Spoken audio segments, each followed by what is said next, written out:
요즘 어디를 가나 자존감 이야기가 한창입니다. 자존감 높이기 강연이 넘쳐흐르고 다른 사람들에 대해 이야기할 때에도 그렇습니다. 자존감은 꼭 한 번은 짚고 넘어가는 주제이지요.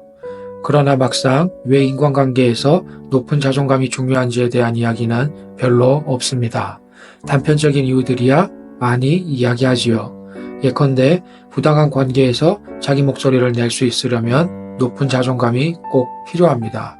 그러나 잘 생각해보면 이는 자존감의 순기능이지 자존감의 본질적인 작용은 아니지요. 본 영상에서는 자존감이 높다는 말의 본질은 무엇이고 이것이 우리에게 어떤 작용을 하기에 우리 인간관계에서 그토록 중요한 역할을 수행하는지를 다룹니다. 자존감에 대한 교과서적 정의는 스스로를 존중하고 사랑하는 감정입니다. 교과서에 따르면 이러한 자존감의 구성 요소로는 자기원함감, 자기조절감, 자기안정감이 있지요. 교과서를 조금만 더 읽어드리자면 자기원함감은 자신이 삶에서 마주치는 과제를 풀어나갈 수 있다는 자신감입니다. 또한 자기조절감은 자신의 감정, 행동 등을 제어하여 자기가 원하는 삶을 살아나갈 수 있다는 느낌이지요. 마지막으로 자기안정감은 가진 것이 비교적 적어도 편안하고 안전하다고 느끼는 감정입니다. 자존감에 대한 교과서의 정의가 와닿으시나요? 분명 개념적인 측면에서는 도움이 되지만 실용적인 정의는 아니지요. 자존감이 어떻게 작동하는지, 당장의 일상에서 어떻게 행동하는 것이 자존감이 높은 것인지에 대해서는 말해주지 못하니까요. 자존감의 문자 그대로의 의미는 나의 자아를 존중하는 감정입니다. 그럼 여기서 핵심은 존중해줄 자아가 무엇이냐이겠죠? 우리는 생각하고 감정을 느끼며 살아갑니다. 그래서 현대심리학에서도 우리의 자아를 크게 인지적 자아와 정서적 자아로 나눕니다. 자아를 존중하는 감정이 곧 자존감이므로 자존감은 바로 우리 자신의 인지적 자아와 정서적 자아를 있는 그대로 존중하는 것입니다. 더 기능적으로 말하자면 일상을 살아가면서 떠오르는 나의 생각과 나의 감정을 있는 그대로 존중하는 능력이 곧 자존감입니다. 그렇다면 왜 나의 감정과 생각을 존중해 주는 것이 내 인간관계에 중요한 역할을 하게 되는 걸까요? 이는 내 감정과 생각을 존중하지 않게 되면 타인과 진솔한 의사소통을 나눌 기회를 잃어버리게 되기 때문입니다. 우리는 살아나가면서 마주치는 몇몇 사람들에게는 유대감을 느끼지요. 그리고 또 다른 소수의 사람들에게는 거부감을 느끼기도 합니다. 자존감은 이러한 타인에 대한 자연스러운 내 감정을 존중하는 능력입니다. 따라서 자존감이 낮으면 타인에 대한 내 감정이 아닌 외부의 상황에 따라 타인을 대하게 됩니다. 외부 상황에 휘둘리는 것이지요. 예컨대 마음에 들지 않는 직장 동료나 상사라도 앞으로 계속 봐야 한다는 이유로 늘 살갑게만 대하는 경우가 있습니다. 그러는 사이에 그 사람에 대한 나의 싫은 감정은 무시되어 버리기만 하는 거지요. 가족상담의 대가 버지니아 사티어는 이처럼 타인에 대한 자신의 거부감을 존중하지 못하는 의사소통 유형을 회유형으로 분류합니다. 싫은 소리를 하고 싶으면서도 자기도 모르는 사이에 매번 나는 괜찮아, 그럴 수 있지 뭐 라고 넘어가는 사람들이 여기에 해당되지요. 그렇다면 어떤 이유로 이런 의사소통 패턴이 고착화 된 것일까요? 그 기원은 어린 시절 부모와의 관계에 있을 수 있습니다. 불행하게도 모든 아이가 부모로부터 자기 감정을 온전히 수용받지는 못하지요. 이럴 경우 어떤 아이들은 자신이 부모에게 더 맞춰주고 부모를 감정적으로 보살피려 합니다. 이렇게 하는 이유는 내가 잘하면 부모가 자신을 사랑해주고 자신의 감정을 수용해줄 거라고 믿기 때문이지요. 그런데 여기에는 가장 중요한 것이 하나 빠져 있습니다. 그건 바로 부모에 대한 아이의 싫은 감정입니다. 아이의 입장에서는 자신의 감정을 부모가 알아주지 않는다는 것은 분명 고통스럽고 싫은 일입니다. 그러나 아이가 그런 싫은 감정을 있는 그대로 수용하기란 결코 쉽지 않습니다. 여기에는 두 가지 이유가 있지요. 먼저 아이는 부모에게 자기 생존을 의존하고 있습니다. 그래서 마음 깊은 곳에서 늘 부모로부터 버림받는 것에 대한 두려움을 갖고 살아갑니다.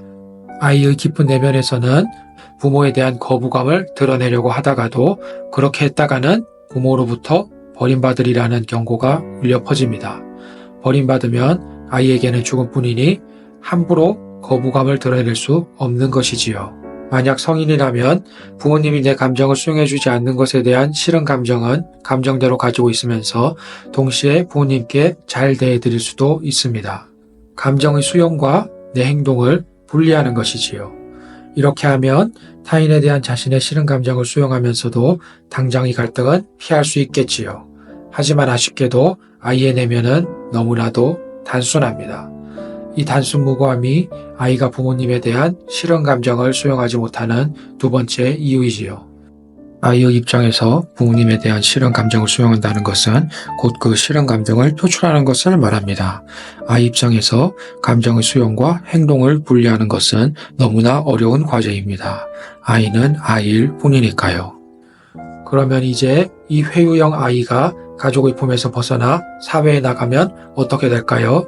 한 인간이 보이는 모든 사회적 관계는 그가 겪어온 가족 관계의 반복입니다.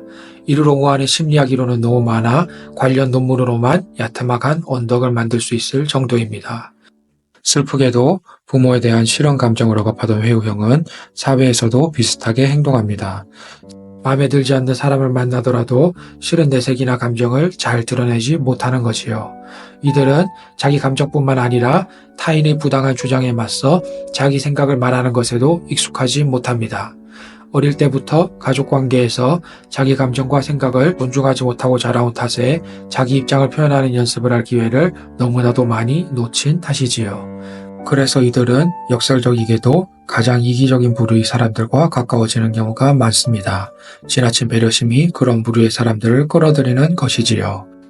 그렇다면 어떻게 해야 이러한 회유형 의사소통 방식에서 벗어날 수 있을까요? 시작점은 자존감에 있습니다. 의외로 많은 사람들이 자기 자신의 생각이나 감정보다 타인의 입장을 더 우선시 고려합니다. 이게 더 성숙한 삶의 방식이라고 믿는 거지요.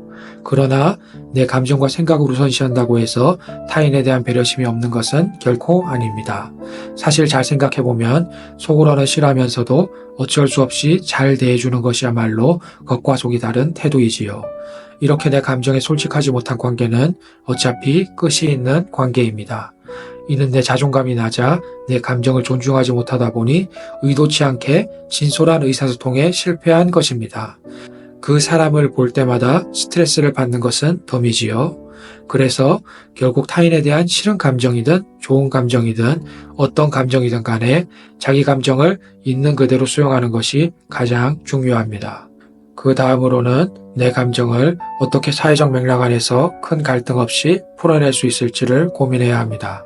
사실 어릴 때부터 완전한 조건에서 자라온 사람은 거의 없습니다. 단지 정도의 차이일 뿐이지요.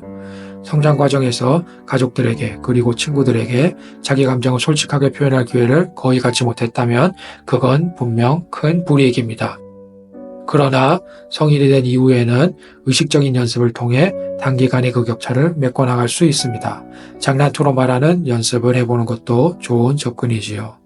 예를 들어 이때까지 마음에 들지 않던 동료나 상사를 앞으로 계속 봐야 한다는 이유만으로 늘 살갑게 대해왔다면 가끔 장난투로 한두 마디씩 불만을 던져보는 것도 좋은 방법입니다. 버지니아 사티어는 회유형을 비일치형 의사소통 유형으로 분류했습니다. 회유형 외에도 비일치형에는 비난형, 초이성형, 산만형이 있지요. 이들 비일치형 의사소통 유형은 내면의 감정과 외면의 언행이 일치하지 않는다는 점에서 공통점이 있습니다.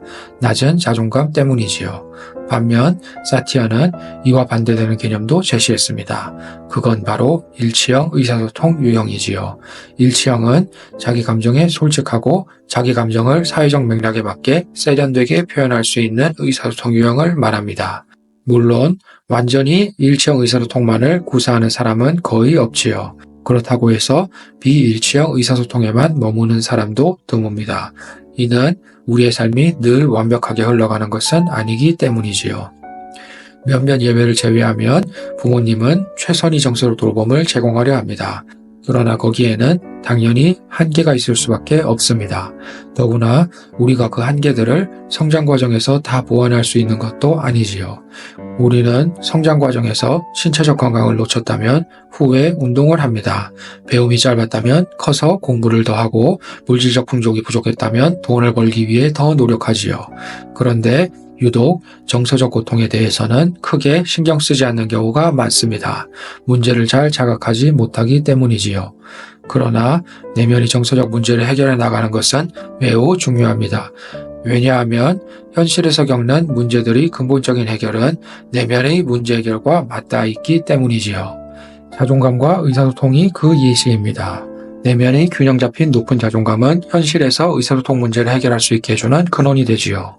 이 영상이 자존감과 의사소통에 대해 고민하는 사람들에게 작은 도움이 되었으면 좋겠습니다.